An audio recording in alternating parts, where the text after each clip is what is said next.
talking about nature in the city and urban biodiversity is first and foremost a challenge. Cities are complex ecosystems, primary sites of innovation, but also of vulnerability. This lesson aims to frame the relationship between nature and the city, outlining some of its characteristics. Why is it important to talk about nature in the city today?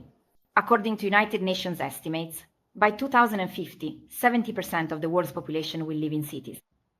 Therefore, in just over 2 generations, we have reversed the percentage, which in 1970 was around 36%.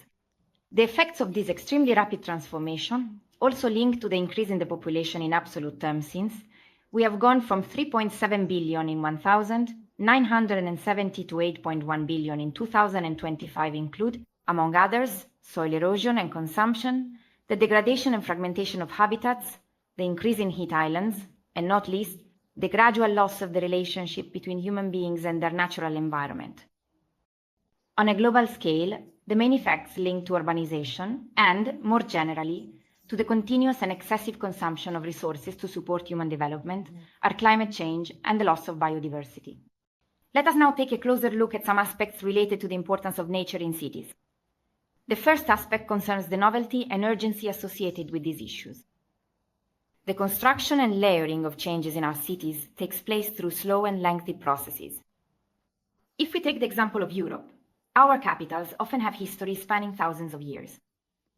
In each of these cities, nature has found a place in areas associated with beauty, sports, and recreation. These spaces are now recognized within cities, but the time required for their design, the creation of these spaces, and the appropriation of those places by citizens has spanned several generations. For example, the design and construction of Central Park in its early stages lasted over 18 years, from 1857 to 1876. Today, a concept of nature is emerging, associated with the benefits we can gain, such as improved air quality, shade and cooling, and better soil absorption quality. This idea of nature is connected to what we traditionally call ecosystem services, meaning all the benefits we obtain from nature, to which we often also associate a quick and effective idea of ecological transformation. I would like to add a reflection on the timing of nature in the city. How much time is needed for an urban forest to truly provide those ecosystem services that make trees so valuable today? Plantings with forest saplings, meaning small seedlings, take at least 30 years before they become a forest, and from then on, they will remain woodland for about 100 years. Do we have the ability to wait? Working with nature means accepting that we may not be the direct beneficiaries of our own actions, and that we cannot capitalize on this type of investment. These are some of the challenges that partly explain why bringing nature into the city is a challenge yet to be won.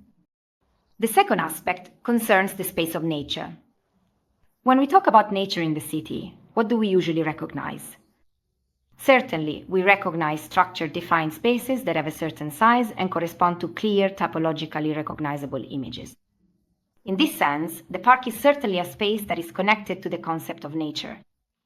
The garden, especially those in inner courtyards, is again delimited and has certain characteristics.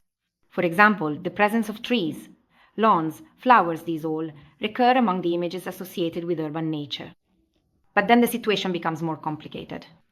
Roundabouts, tree-lined avenues, just to name a few spaces, where nature is certainly present often, escape our recognition as nature itself. Bringing nature into the city means, on the one hand, physically making space for nature by transforming mineral places such as streets, parking lots, courtyards covered with hard paving. But it also means reminding ourselves that nature is a complex whole made up of trees, shrubs, insects, mammals, and that the city is a complex ecosystem that contains all of this.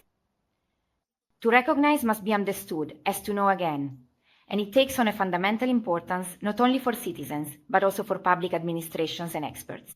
In this case, the verb to recognize refers to the vast amount of information, data, contexts, and issues related to the natural heritage that is managed by public administrations.